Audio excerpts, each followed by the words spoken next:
All right. I'd like to welcome everyone to the second edition of Nassau COBA Monthly, our new podcast that we're going to get out to our members and the public, addressing issues that affect the Nassau County Correction Officers Benevolent Association and our members. My name is Brian Sullivan. I'm the president of the Correction Officers Benevolent Association, and I'm here once again with John Hogan, the second vice president of the union. Say hello, John. Hello, John. Hello, John. I'm going to get right back into it again. A lot of times it's easy just to get right into the situations instead of dancing around the subjects. Last time I was here and last time we had our podcast, we spoke about bail reform. Bail reform at that point was being addressed on two levels. There was an amendment. There was actually a program amendment for the budget that Governor Cuomo was pushing through, and there was also legislation that was being floated about bail reform. We had a lot of concerns about it, obviously, because those of us I'll speak for myself only, but those of us in law enforcement, but corrections in particular, we have a major issue with bail reform, the way that it's being rolled out. And we've had many, many conversations with our state legislators, the Long Island Six, the new Democratic senators on Long Island. I've been in Albany numerous times over the last several months advocating against bail reform because we fervently believe that that bail reform in its current incarnation does not take any way into account the safety of the public. It's more or less a theoretical thing. Listen, I'm going to call it straight out. To me, it's a left-wing lunatic bill that people just don't understand what this is going to do to our society. We've talked about that there has to be some sort of a public safety aspect to bail reform. I've spoken to Senator Mike Gianaris about this, the number 2 in the Senate. I've spoken to all of the Long Island delegation. Many of them expressed their same concerns to us that there had to be a public safety aspect. There should be something in there that the judge has to have discretion about just releasing people on desk appearance tickets. But after all of those conversations and with people in the governor's office and all of the people that work for our local representatives, the conversation changed a couple of months ago into this, that it went from they are against bail reform and they're going to advocate against it in its current form to let's change it and let's just add certain types of crimes to it. And hopefully that will mitigate a lot of the damage that goes on. To me, that doesn't do anything. You're just delineating certain crimes, but the overwhelming majority of all misdemeanors and nonviolent felonies in New York, as of now, since it passed, and I didn't say that before, the budget passed in Albany, and bail reform in this incarnation has passed. Both sides of the Senate and the Assembly and the governor agreed on it. That bail reform is now, as of January 1st, 2020, is going to pretty much change the entire criminal justice system in New York State. Every misdemeanor, every nonviolent felony will result not in an arrest. It will not result in anyone being incarcerated. It will result in you getting basically a ticket. You get a desk appearance ticket. So certain crimes were cut out of this, were carved out of it, and it was actually very, very bad practice to do policy in the budget. The budget should only revolve around monetary issues and paying for programs and things like that, and how to run the government, from a budgetary standpoint. When you put policy into the budget, that's when politics gets a little crazy. I mean, the politics is enough when you're beating up legislation or having hearings over legislation. That's one of the biggest problems that I've had, and I know other people have had with the way this budget bill was put through, is that there was no public hearings held on this. It was just it's going through as a budget thing. There's a lot of other things. When it's true legislation, people can have their voices heard. You can lobby for certain things. You can lobby against certain things. We did have meetings about this, but like I said, it all morphed into just taking certain types of crimes out. In its original form, crimes against children was included in bail reform, where you get a ticket. Robberies and things like that were all involved in things. Domestic cases, if somebody has an order of protection, you violate an order of protection, there's no arrest, you get an appearance. Basically, what is the purpose of having these laws on the books if all you're going to do is have somebody get a ticket and walk out the door? Now, what happened with this is they did carve out some of that stuff. Crimes against children is not part of it anymore. And, any types of domestics, they pulled those out of it. But it was voted in and has passed, and it takes effect right now. And one of the major glaring things that came out afterwards is, particularly on Long Island, where we're fighting the opioid crisis, only major drug traffickers, a felony major drug traffickers, which is, the Joaquin Guzmans of the world, El Chapo, and the guy that we're holding in Nassau County Jail, who is the head of the East Coast of the MS-13s. Those are the only people that are going to be held on either a bail or remanded to the jail. Everybody else, drug dealers all over Nassau County, people that are pushing fentanyl and pushing heroin and pushing cocaine, you could be walking around with a pound of heroin and fentanyl in your car. You're not getting bail. You're not getting remanded. You're not going to jail. You're going to get a desk appearance ticket, which basically says, we're sorry that you did this. Come back in 30 days for your court date. Now, when you're dealing with MS-13s, you're dealing with these drugs coming in from other countries. Who in their right mind thinks that any of these people are going to return for their court dates? Even other crimes. You have somebody breaks into your house and is burglarizing your house at 4 o'clock in the morning.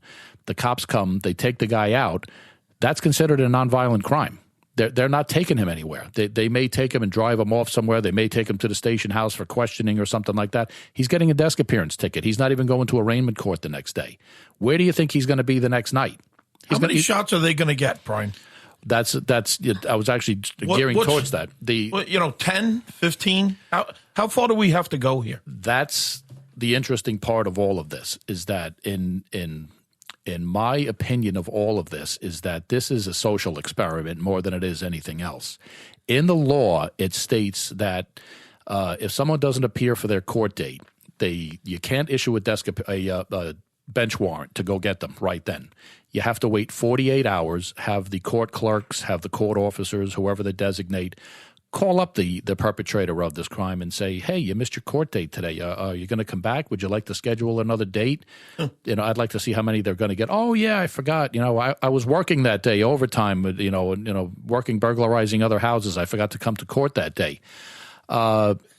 In the law, it says willful and persistent refusal to return for your court date will result in having the judge would have the ability then to issue bail or to remand you to the custody of the sheriff. Now, what the hell does that mean? Willful and persistent? How many times is that? Depends on who you talk to. Is it 2? Is it 15? Is it 35? Now it's all up to the discretion of the judge. At that point. Who are letting them go left and right now. At that point, willful and persistent. And that I've had a constant problem with the arraignment bench, especially in Nassau County, where we've already had our own version of bail reform because the majority of judges that are sitting on the bench in Nassau County are letting people walk out the door. There's people with robberies. There's people with armed robberies. There are people with heavy-duty drug charges, assaults. A man throwing his girlfriend, if I remember correctly, when we were sitting in court, right, threw his 6-month pregnant girlfriend through the coffee table. Through the coffee table. We had a correction officer that was assaulted, and we brought a bunch of people down to district court because we wanted to support our guy. The inmate that did it was getting charged. He was already held on a $300,000 bail, and the judge ceremoniously gave him another $300,000 or $500,000 bail because he wasn't going anywhere to begin with. And while we had about 40 or 50 of our members in the courtroom that date a little while back, the perpetrator that came in right before our case was to be heard, this guy was brought in, and he threw his 6-month pregnant girlfriend through a glass coffee table, beat the crap out of her, and was arrested for it. And the judge gave him a $2,500 bail. And he walked out. The door. And that's, to me, this has been going on. I'm all over Facebook on my own page, and we've put things in the New York Post. And bail reform has been going on for quite some time already. Now, this to me, and I'm only going to speak for myself, even though we've had the coalitions and stuff involved in this. It's a social experiment. Nobody knows where this is all going to end, and the biggest problem with all of this is the risk to public safety. Nobody gives a rat's ass about what this is going to do to the public safety out there. Very soft on crime. Completely soft on crime. You joked before, right before we were starting, like in another 5 years, it's going to be Escape from New York here. I'll be damned if it isn't, because what concerns me is people that are persistent and habitual reoffenders. They're going to be showing up on people's doorsteps. The public's going to get to a certain point where they're going to have to take the law into their own hands. And you don't want that happening. Who's going to stay here? Who is going to stay in New York? Listen, nobody's staying here. It's incredible. All this boils down to is this is all about money. And I don't give a crap what anybody says. This is all about get people out of the system, get people out of jail. They keep talking about how this is about poor people. This is about black and brown people. This is all this pie in the sky lefty bullshit, for lack of a better word. And I've said it a million times. Black people don't commit crimes. Spanish people don't commit crimes. White people don't commit crimes. Criminals commit crimes. Criminals need to be in jail. Criminals need to be held on a bond to try and to make sure that they return for court. Somebody has to be held accountable to have this guy. And bail isn't used as punishment. Bail there's reasons to have people in jail. There's reasons to not have people in jail. We talked about it last time. How many inmates are actually saved at a correctional facility because they're drug addicts and they come in, they weigh 120 pounds. They're in jail for 6 months or a year. They leave. They're built up. They've fit as a fiddle. Hitting the gym. They're fed 3 meals a day, and they walk out the door and they're great. And then you release them on society and they go back and do it all over again. But it's gotten to a point of such absurdity now that I don't know where anybody thinks this is going to go, because when you have, it's just about money. Cut down and cut down the cost of incarceration. Let everybody out of jail. All this pie in the sky crap, and all you're going to do is just have you're going to have to pay for it on the other end. You're going to have to pay for it. Extremely high costs of probation. You're going to have a lot of recidivism because people think they aren't being held. And this is just a social experiment that puts public safety at risk. And at some point, it's going to blow up in everybody's face, and we're going to be back to square one. It's history repeating itself. Okay, that's all I have on bail reform right now. We're going to take a quick break. We'll be back after this with Nassau COBA Monthly.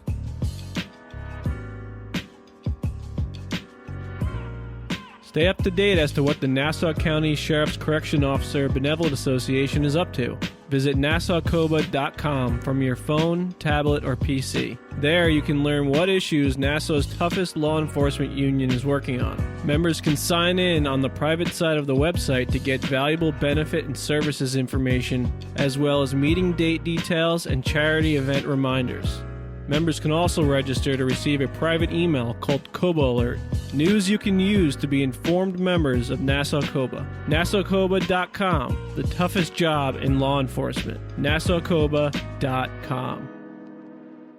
All right, welcome back to Nassau COBA Monthly. This is Brian Sullivan, president of the Nassau County Correction Officers Benevolent Association. Again, I'm here with John Hogan, second VP. Morning, fellas. Next on the agenda is something that's it's near and dear to everyone that wears a uniform in New York State. It involves this is possibly the most important thing to every one of us that wears a uniform. Anybody in a uniform. Yep. The New York State Civil Rights Law 50A. New York State Civil Rights Law 50A. This is a law that was put into place, and just off the top of my head, I believe it was back in 1967, something like that. It basically states in sum and substance that all personnel records used to evaluate the performance towards continued employment or promotion under the control of any police agency or department of the state, any political subdivision thereof, blah, blah, blah, blah, blah, as it relates to us under the control of a sheriff's department or a department of correction, of individuals, all of this stuff. It comes down to all police officers, correction officers, peace officers, firemen in New York State. Their personnel records are kept confidential from the public. And the reason for this is to protect the employee themselves and their families from any reprisals or violence against them that could arise out of people that they're coming in contact with. So, in other words, I don't want John Q. Smith showing up at my house that I just locked in 3 months ago, right, for smoking a cigarette in the dorm.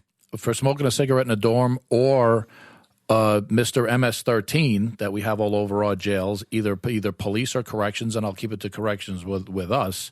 You don't want Mr. MS-13 not being happy that he was disciplined by you because he was fighting and he slashed somebody's face of an opposing gang. Right.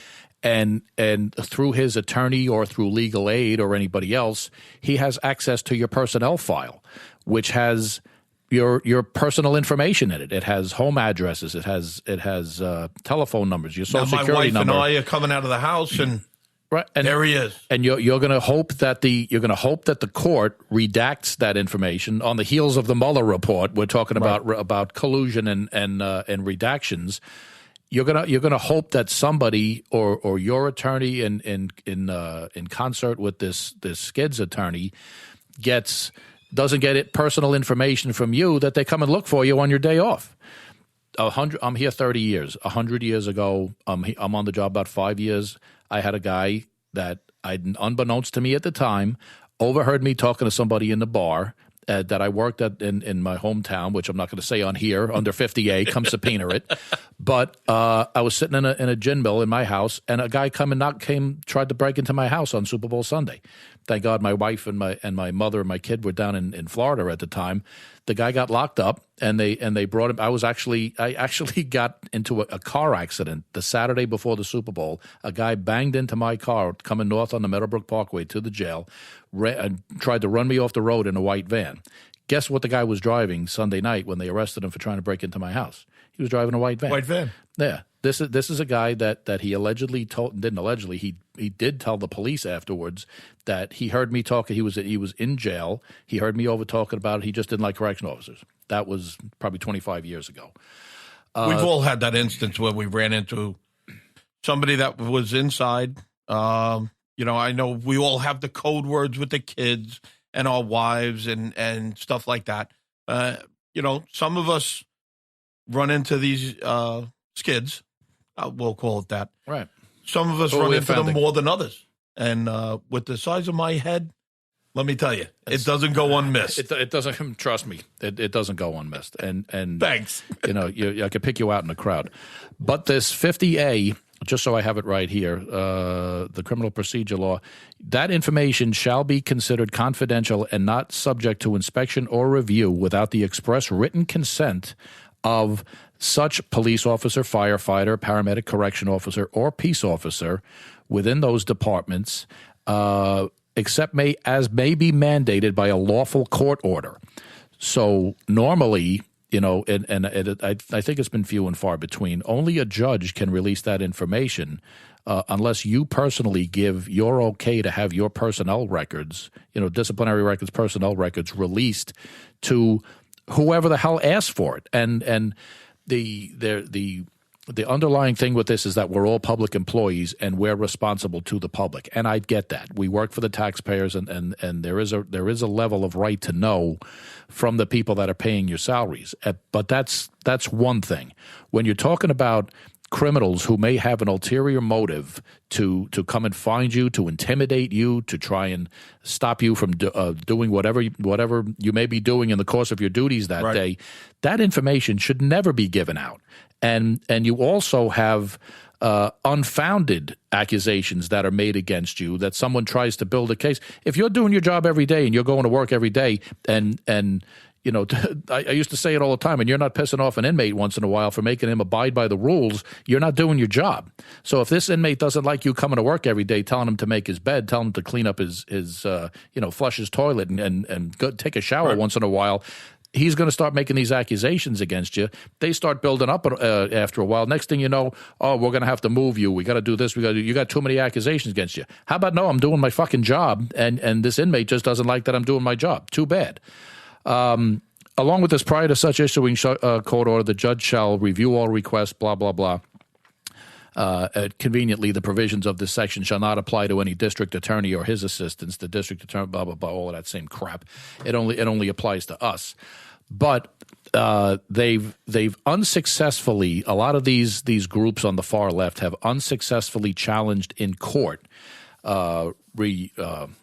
repealing 50A. The Supreme Court has routinely kicked it back and said this has to be done through legislation. We don't want to, and the judges are basically saying we're not going to change this law. If you want it done, change it through legislation. So now that we have a one-party rule in New York State, this thing is gaining a lot of traction. And guess where it's all stemming out of? It's stemming out of New York City, Brooklyn, Queens, all the same stuff where all of this crap is coming from, all this anti-law enforcement stuff is coming from. The one thing everybody promised, New York City's not going to run Long Island. Right. Well, it's happening. And it didn't take that long either. Hey, listen, you look at what happened with the budget. The budget was passed. I've never seen a press conference of anybody coming out defending their position as quickly as the Long Island Six did after this budget was passed with all this nonsense in it. And they all came out and they were saying, you just have to understand the budget was passed. There's a lot of good things in this budget. Some people don't like it, but just you got to really understand we're not being ruled by the socialists in the city. We're not socialists. We're out here. We're this. No socialism to be seen here. Bullshit. When did anybody ever see a press conference with people coming out saying I'm not doing exactly what they were accused of. Right. And we all know what's going on. There's 6 senators on Long Island. If they all would have dug their feet in the ground and said we're not doing this, we're going to vote against it. We don't like it. We're not representing our constituents with this. They probably still would have had the amount to pass, depending on what the rest of them did. But they didn't do that. They got little carve outs. They had this, that, other whatever that they hoped would placate everybody, and then they voted for the budget in its entirety. And now everybody's stuck with this until we see if there's any changes. Now we have some of the minority and the Republicans in the Assembly and the Senate. They're talking about introducing new bills to add crimes on with the bail stuff before, about going against this stuff. That's not going to go anywhere because they're completely in the minority. They're not going to get.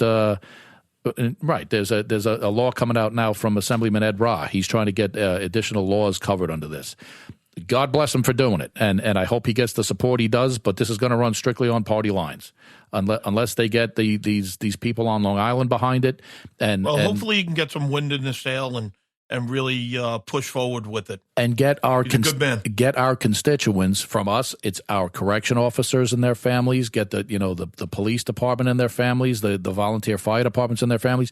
Pick up the phone or write a letter to your local senator, your local assemblyman, and say, this is horseshit. What's going on here? We don't believe in this stuff. We want to make sure that we're protected. We're paying some of the highest taxes in the world to live in Nassau County, and bail reform is going to be pushed, shoved down all our throats. So there's no, the cops are basically going to be relegated to being meter maids.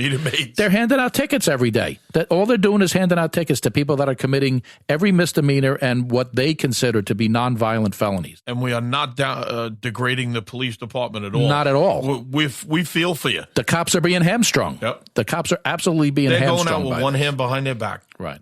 The original purpose of Civil Rights Law 50A was to prevent disclosure of unverified and unsubstantiated civilian complaints, not to prevent the disclosure of unsubstantiated civilian complaints, not to prevent the of substantiated. But what ends up happening here is now you have the world is changing, and in the next segment I'm going to talk a little bit about other laws that are being proposed, and you could just see the mindset that's completely changed here, how the world is completely upside down, and going after 50A is a blatant anti-law enforcement, anti anybody in a uniform proposal that basically it's given the finger to everybody in a uniform, and we know where it's all come from. This isn't coming from the suburbs. It isn't coming from people that are moderate in the state. This is coming out of crazy land in New York City, where we just want to give cops and correction officers the finger and say, fuck you guys, we don't like you, and now we want to put your information out on Broadway for every skell in the world to come knocking on your door because they don't like you. That's who their constituents are. Their constituents aren't the law-abiding citizens of these counties, the law-abiding society that we're all sworn to protect.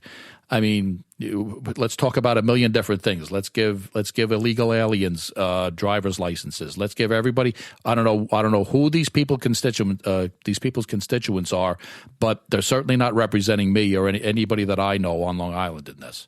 I'm going to take another break here. This is Nassau COBA Monthly with Brian Sullivan and John Hogan. We'll be back right after this.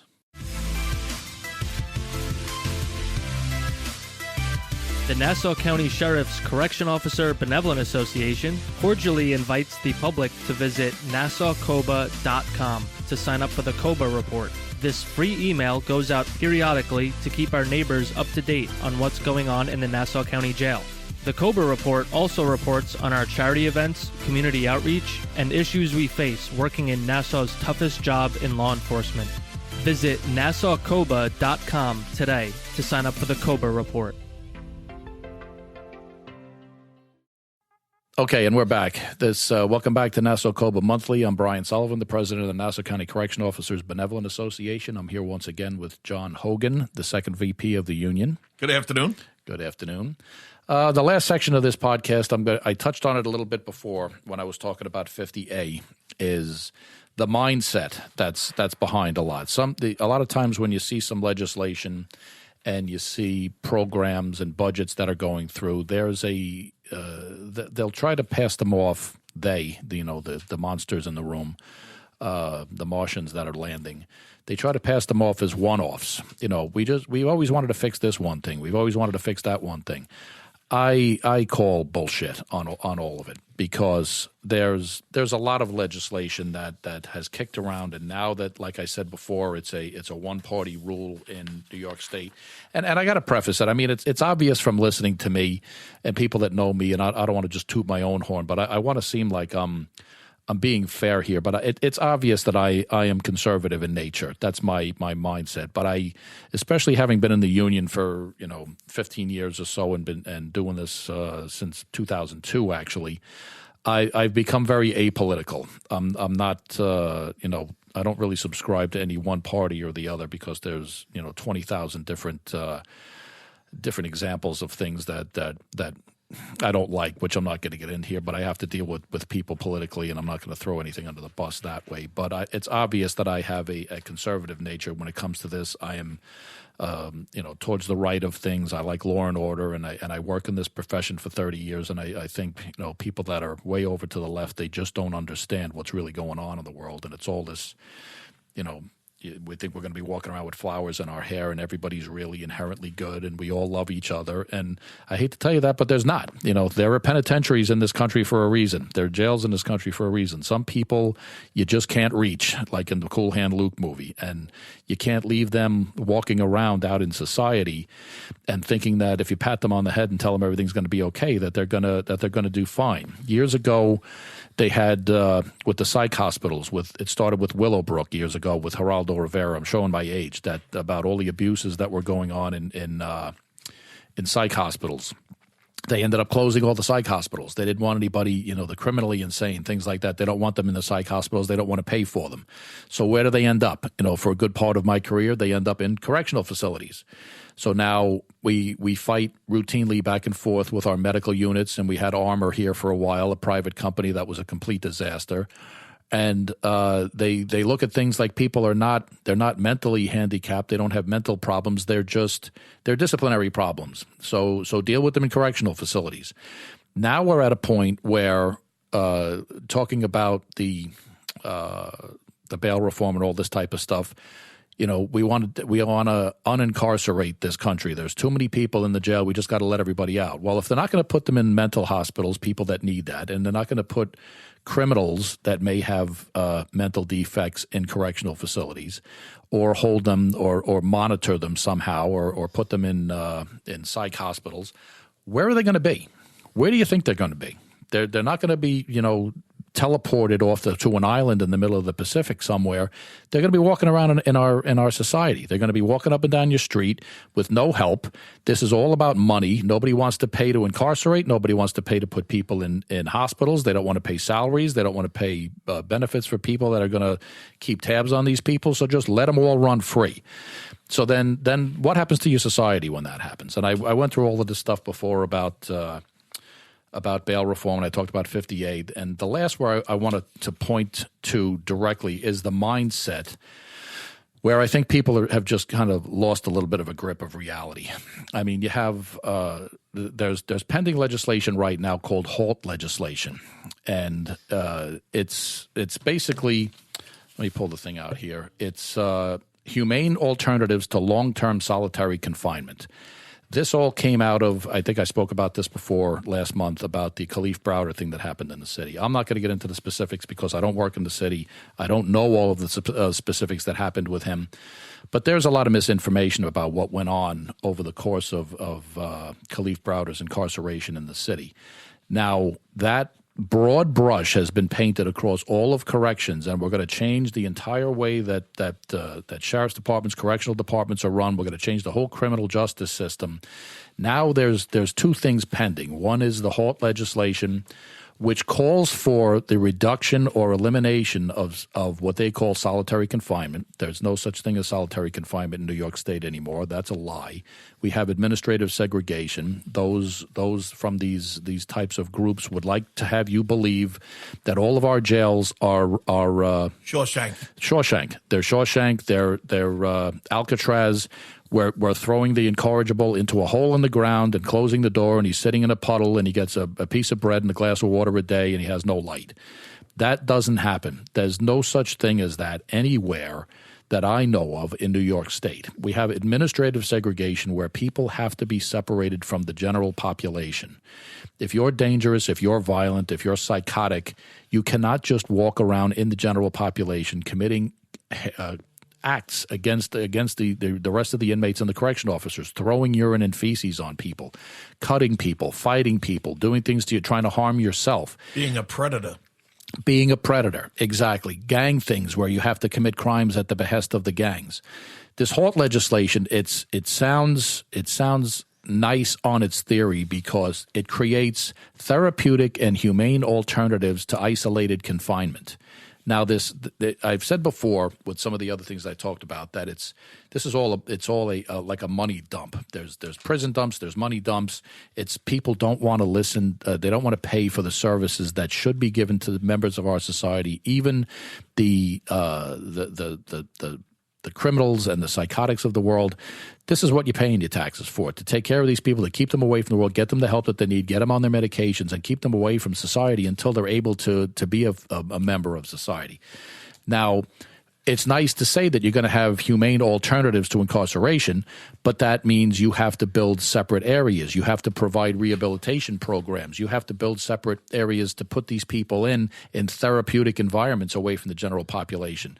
Does anybody think that if the state passes this legislation that they're going to pay for it, that they're going to say, okay, the counties do it? No, it's all going to be unfunded mandates that are going to be dumped on our local municipalities, our local counties. I anticipate this thing is probably going to pass. I'm not for it at all because I don't think they take into account the violence they're going to expose the general population and our correction officers to. It's absurd.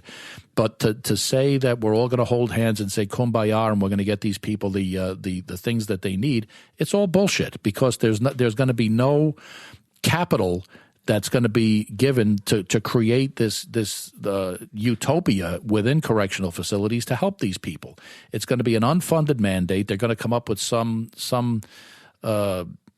horseshit plans in jails to try and keep people separate. We'll see what we could do. It's unfunded mandates. We have staffing problems. We have this. We don't have the money to hire. We don't have the capital for it. In Nassau County, we're broke. We don't have 2 nickels to rub on our ass, but we're gonna abide by HALT legislation. Then you have what's going on in the State Commission of Corrections, where they're not putting anything down as far as the capital or anything else. Just change it. Just don't put people in administrative segregation. Let them out the next day. They have to be out for 4, 5, 6 hours a day after they just slashed somebody's throat the day before. And, tell the guy to stop doing that.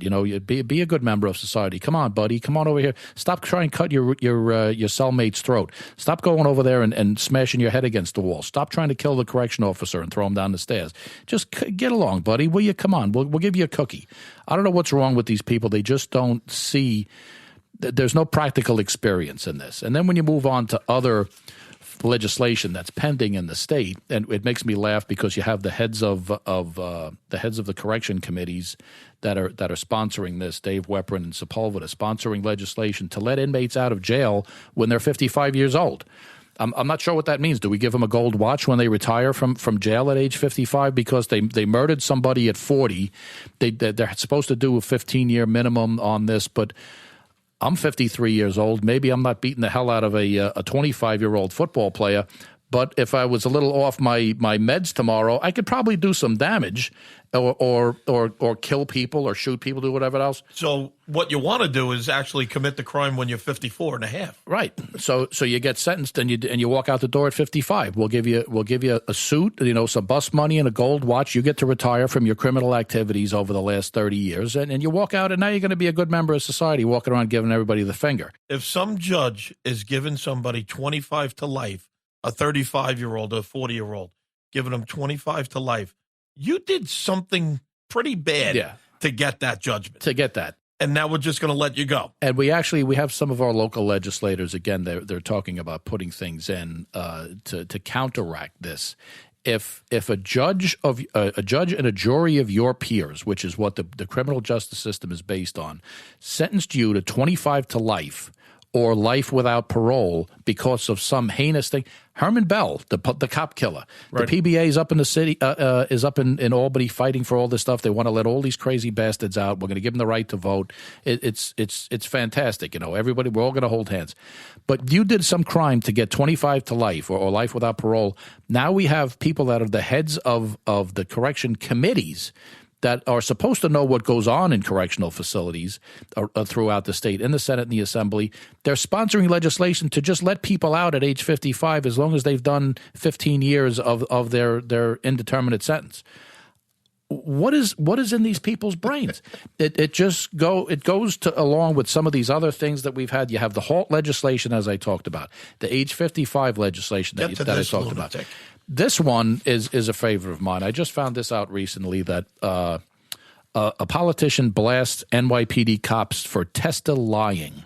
A phrase that was coined. I think I've heard that before, but we have a guy that's what the hell is his name here? For God's sakes, he's a member of the New York City Council. Rory Landsman, City Councilman Rory Landsman, told the Daily News that Testa lying is a persistent problem by New York City police officers, and he's running for Queens DA, and this problem is going to persist until the DA's office starts prosecuting cops, and he will do it if he's elected the DA, and he'll start holding cops responsible for the statements that they give.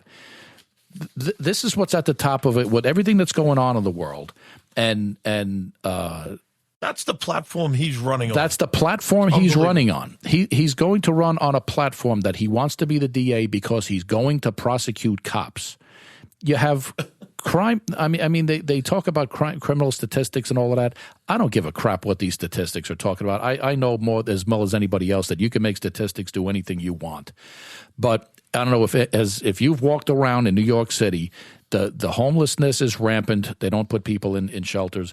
There's crime left and right. A friend of mine is an MTA cop in the city. He tells me that there's knife point robberies at Penn Station every night, and these guys are back the next day, 2 days later, because nobody goes to jail. And you walk around Manhattan, the beautiful jewel that it used to be, and the place smells like a urinal from the second you get off a train and you're doing whatever in Manhattan. And I'll be damned if anybody feels safe walking around. Now we're going to have bail reform. Now we're going to do prison dumps. We're going to do everything else. And now our platform is to run against people, law enforcement officers, and I put correctional officers in there also, that we're all liars. We're all lying on our reports. We're all doing whatever else. This guy, I don't care what he says. He can go fuck himself.